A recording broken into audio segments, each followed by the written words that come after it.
नमस्कार। Pocket book zone पर आपका स्वागत है।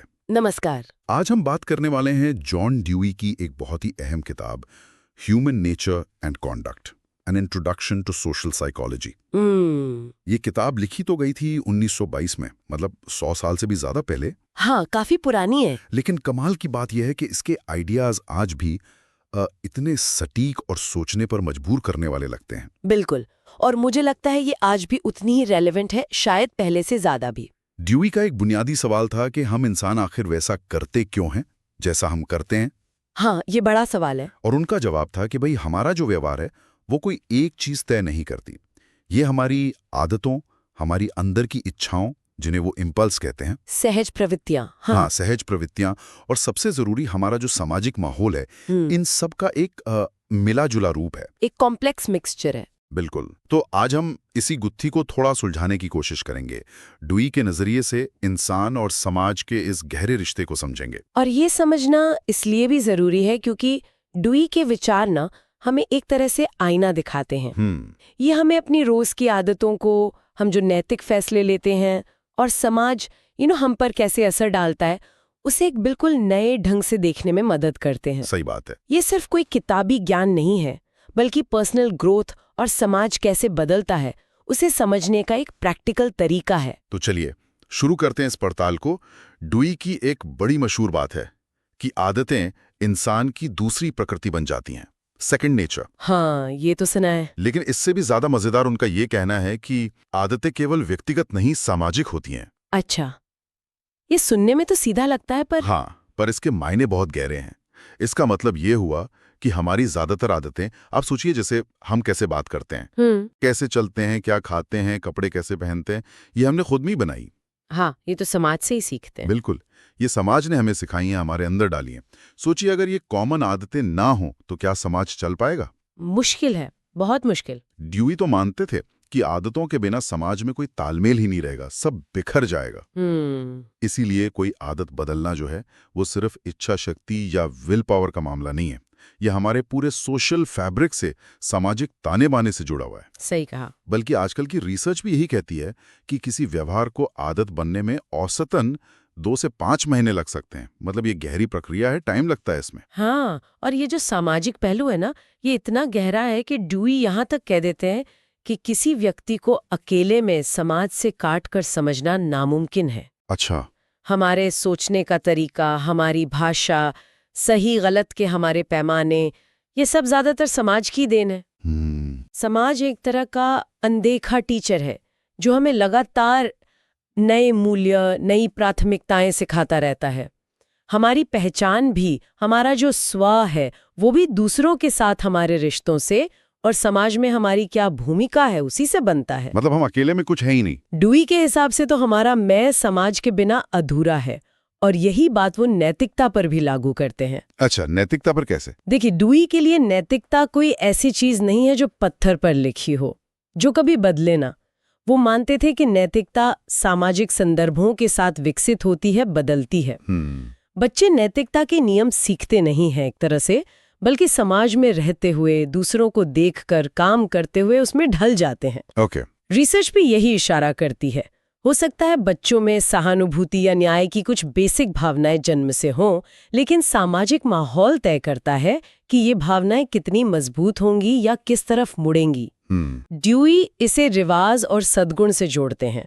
वो कहते हैं, कई बार जिसे हम बड़ा सद्गुण मान रहे होते हैं, वो असल में समाज का एक पुराना रिवाज होता है बस। अच्छा। सच्चा सद्गुण ड्यूई के अनुसार सिर्फ रिवाजों को आंख बंद करके फॉलो करना नहीं है, बल्कि बुद्धिमानी से सोच समझकर व्यवहार करना है। ये तो वाकई सोचने वाली बात है कि हमारी आदतें और हमारी नैतिकता कितनी गहराई से समाज में गुथी हुई हैं। बिल्कुल। लेकिन फिर सवाल उठता है कि अगर सब कुछ समाज ही तय कर रहा है, तो फिर व्यक्तिगत बदलाव या इच्छा, उसका क्या रोल है? हाँ, यहीं पर ड्यूई का दूसरा हिस्सा आता है, जहां वो इच्छाओं, मतलब सहज प्रवृत्तियों या इम्पल्सेस, और बुद्धि यानी इंटेलिजेंस की बात करते हैं। हाँ, तो ड्यूई मानते थे कि ये जो सहज प्रवृत्तियां हैं, जैसे भूख, प्यास, डर, जिज्ञासा, प्यार, ये सब हमारी प्राकृतिक ऊर्जा हैं, नेचुरल एनर्जी।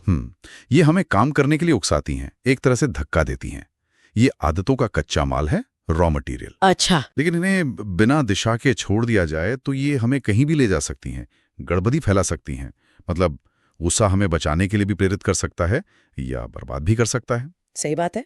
यहीं पर वो कहते हैं बुद्धि का रोल आता है, इंटेलिजेंस। और उनके लिए इंटेलिजेंस सिर्फ किताबी ज्ञान नहीं था, है ना? बिल्कुल नहीं। डुई के लिए बुद्धि सिर्फ आईक्यू या तार्किक क्षमता नहीं है। बुद्धि वो शक्ति है जो हमें अपनी इन सहज प्रवृत्तियों और आदतों को समझने में मदद करती है, भविष्य में क्या नतीजे होंगे इसका अंदाजा लगाने में मदद करती है और बेहतर फैसले लेने में मदद करती है। खासतौर पर तब जब हमारी पुरानी आदतें नई सिचुएशन में काम करना बंद कर देती हैं, तब बुद्धि हमें रास्ता दिखाती है। अच्छा।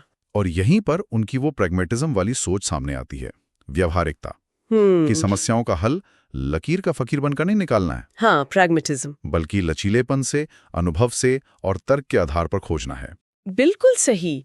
ड्यूई के लिए बुद्धिमत्ता कोई ऐसी चीज नहीं है जो बस आपके पास है। ये एक प्रक्रिया है, एक्सपीरियंस से सीखने की, अडेप्ट करने की। ये हमारी आदतों पर सवाल उठाती है, उन्हें जांचती है और जरूरत पड़ने पर उन्हें बदलने में मदद करती है। और जब यही बुद्धिमत्ता नैतिक फैसलों पर लागू होती है तो प्रैग्मेटिज्म का असली मतलब समझ में आता है। कैसे? ड्यूई के लिए नैतिकता का मतलब सख्त सिद्धांतों या नियमों को आंख बंद करके फॉलो करना नहीं है। नैतिकता का मतलब है रोजमर्रा की जिंदगी में जो नैतिक दुविधाएं आती हैं, जो समस्याएं आती हैं, उनका प्रैक्टिकल कारगर हल खोजना। मतलब कोई एक सही जवाब नहीं होता हमेशा। उनके हिसाब से तो नहीं। कोई विचार या काम सही या अच्छा इसलिए नहीं है कि किसी पुरानी किताब में लिखा है, बल्कि इसलिए है क्योंकि वो किसी मौजूदा प्रॉब्लम को सॉल्व करने में मदद करता है, बेहतर नतीजे लाता है। उदाहरण दे सकते हैं? मान लीजिए किसी के सामने दो विरोधी कर्तव्य हैं। एक दोस्त की मदद करनी है जिसमें शायद थोड़ा झूठ बोलना पड़े, और दूसरा है कि हमेशा सच बोलना है। मुश्किल स्थिति है। हाँ, तो प्रैग्मेटिज्म कहेगा कि यहाँ कोई एक हमेशा सही जवाब नहीं है। बुद्धि का इस्तेमाल करके देखना होगा कि किस रास्ते पर चलने से ज्यादा भलाई होगी और कम नुकसान होगा। परिस्थितियों और संभावित नतीजों को तौलना होगा। अच्छा।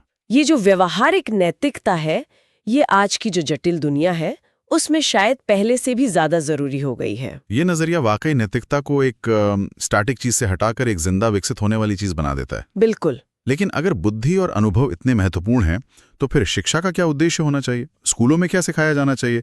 इस पर भी ड्यूई के विचार काफी अलग थे। हाँ, वो शिक्षा को बहुत महत्व देते थे। ड्यूई शिक्षा का मकसद सिर्फ जानकारी बच्चों के दिमाग में ठूसना या उन्हें आज्ञा मानना सिखाना नहीं मानते थे। उनके लिए शिक्षा का असली उद्देश्य था युवाओं में क्रिटिकल थिंकिंग विकसित करना, आलोचनात्मक सोच। हाँ, उन्हें बदलते हालात के मुताबिक ढलना सिखाना और स्वतंत्र रूप से समस्याओं का समाधान खोजने की क्षमता पैदा करना, रट्टा मारने की बजाय करके सीखने पर जोर देना, प्रोजेक्ट्स के जरिए सीखना। बिल्कुल। और ये कोई सिर्फ थ्योरी नहीं है, आज की रिसर्च भी इसे सपोर्ट करती है। जैसे एक 2024 की स्टडी में पाया गया कि प्रोजेक्ट बेस्ड लर्निंग PBL, जिसमें बच्चे किताबी ज्ञान रटने की बजाय असली प्रोजेक्ट्स पर काम करते हैं, जैसा ड्यूई ने सुझाया था, ये स्कूलों में क्रिएटिव थिंकिंग को 30% तक बढ़ा सकती है। वाह, 30%! ये तो काफी है। हाँ, बच्चे प्रैक्टिकल कामों से ज्यादा सीखते हैं। और शिक्षा का ये उद्देश्य सीधे तौर पर ड्यूई के एक और बहुत बड़े क्रांतिकारी विचार से जुड़ता है। कौन सा? कि मानव स्वभाव यानी ह्यूमन नेचर स्थिर नहीं है, इसे बदला जा सकता है। हाँ, ये उस जमाने में मानना तो बहुत बड़ी बात रही होगी। बहुत बड़ी बात। ज्यादातर लोग तो यही मानते थे कि इंसान का स्वभाव तो पैदाइशी होता है, बदली नहीं सकता। लेकिन ड्यूई का तर्क था कि अगर हमारा व्यवहार हमारी आदतों और सामाजिक माहौल से बनता है और आदतें और माहौल बदले जा सकते हैं, तो फिर मानव स्वभाव क्यों नहीं बदला जा सकता? लॉजिकल तो है। उनका मानना था समाज बदलो, शिक्षा बदलो तो आदतें और व्यवहार भी बदलेंगे। ये उनके मन और स्व की अवधारणा से भी जुड़ा है। मन कोई दिमाग में बंद चीज नहीं, बल्कि शरीर और पर्यावरण के बीच लगातार जो इंटरैक्शन होता है वो है। और हमारा स्व या मैं, वो हमारी आदतों, अनुभवों और सामाजिक रिश्तों का जोड़ है। तो अगर मानव स्वभाव बदला जा सकता है, इंसान बदल सकता है, तो फिर स्वतंत्रता, फ्रीडम का क्या मतलब है? क्या इसका मतलब है जो मन में आए वो करना? नहीं, ड्यूई के लिए स्वतंत्रता का मतलब ये बिल्कुल नहीं था। उनकी स्वतंत्रता की परिभाषा बहुत गहरी है। ये सिर्फ बाहरी बंधनों का न होना नहीं है। तो फिर क्या है? सच्ची स्वतंत्रता है सोच समझकर चुनाव करने की शक्ति, पावर ऑफ इन्फॉर्म्ड चॉइस। अच्छा। इसके 3 जरूरी पहलू हैं। पहला, बाहरी रुकावटें ना हो, यानी काम करने का अवसर हो। दूसरा, नए विचारों और बदलाव के लिए खुलापन हो, मतलब पुरानी आदतों या पूर्वाग्रहों में जकड़े ना रहे। और तीसरा और सबसे महत्वपूर्ण, बुद्धिमानी से विकल्पों को तौलने और उनके नतीजों का अंदाजा लगाने की क्षमता।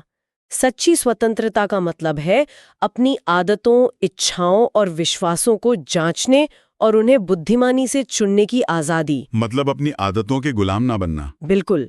और इसी बुद्धिमानी से चुनाव करने की क्षमता को आजकल का न्यूरोसाइंस भी समझने लगा है।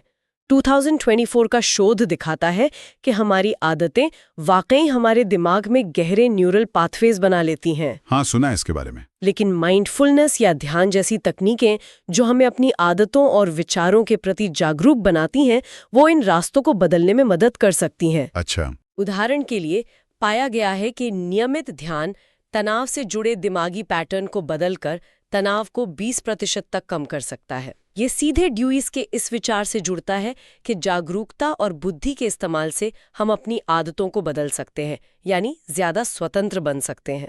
ये तो बड़ा दिलचस्प है कि कैसे ड्यूई के 100 साल पुराने विचार आज की साइंस से भी मेल खा रहे हैं। हाँ, बिल्कुल। हमने प्रैग्मेटिज्म की बात की थी, उसे भी आजकल ग्रिट यानी दृढ़ता और लगन से जोड़ा जा रहा है। हाँ? 2025 के एक शोध में देखा गया कि जिन छात्रों ने प्रॉब्लम्स को सॉल्व करने में ड्यूई के प्रैक्टिकल अप्रोच को अपनाया, उनकी सक्सेस रेट 25% तक बढ़ी।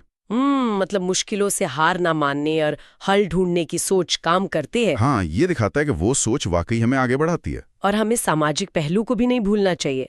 ड्यूई का जो सामाजिक स्वर का विचार था, वो आज सोशल जस्टिस एजुकेशन के लिए एक प्रेरणा बन रहा है। अच्छा, वो कैसे? 2023 के एक पेपर में पाया गया कि ऑनलाइन कक्षाओं में जब सोशल मीडिया का इस्तेमाल सहानुभूति, एम्पैथी बढ़ाने वाले संवाद के लिए किया गया, तो छात्रों में सहानुभूति 40% तक बढ़ी। 40%? हाँ, ये दिखाता है कि हमारा सामाजिक दायरा और टेक्नोलॉजी भी हमारे नैतिक विकास को कैसे प्रभावित कर सकते हैं।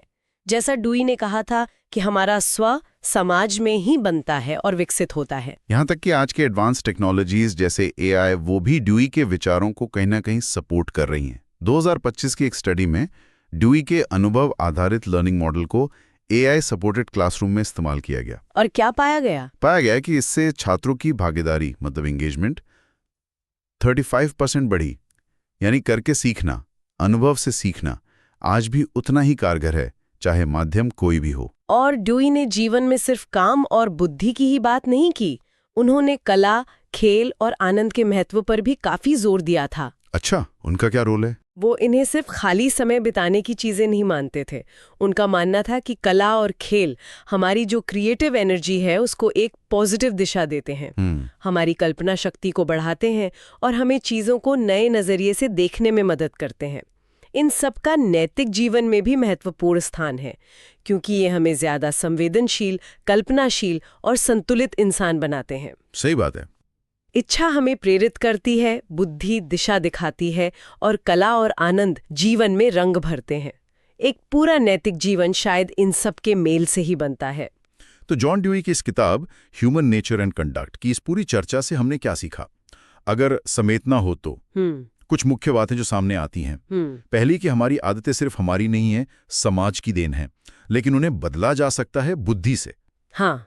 दूसरा, बुद्धि सिर्फ ज्ञान नहीं बल्कि अनुभव से सीखने और बदलते हालात में ढलने की कला है, प्रैग्मेटिज्म। बिल्कुल। तीसरी, नैतिकता कोई पत्थर की लकीर नहीं बल्कि प्रैक्टिकल प्रॉब्लम्स को सुलझाने का एक डायनामिक तरीका है।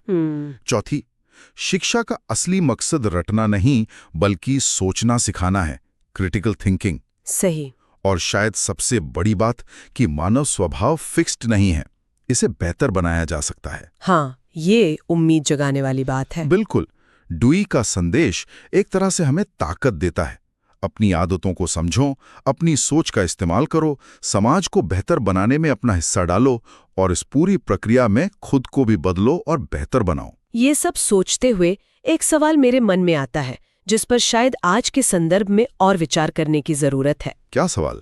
ड्यूई ने कहा कि हमारा स्वभाव, हमारी आदतें, हमारे मूल्य सब हमारे सामाजिक परिवेश से गहरे जुड़े हैं। हाँ, आज हम एक ऐसी दुनिया में जी रहे हैं जो हाइपर कनेक्टेड है।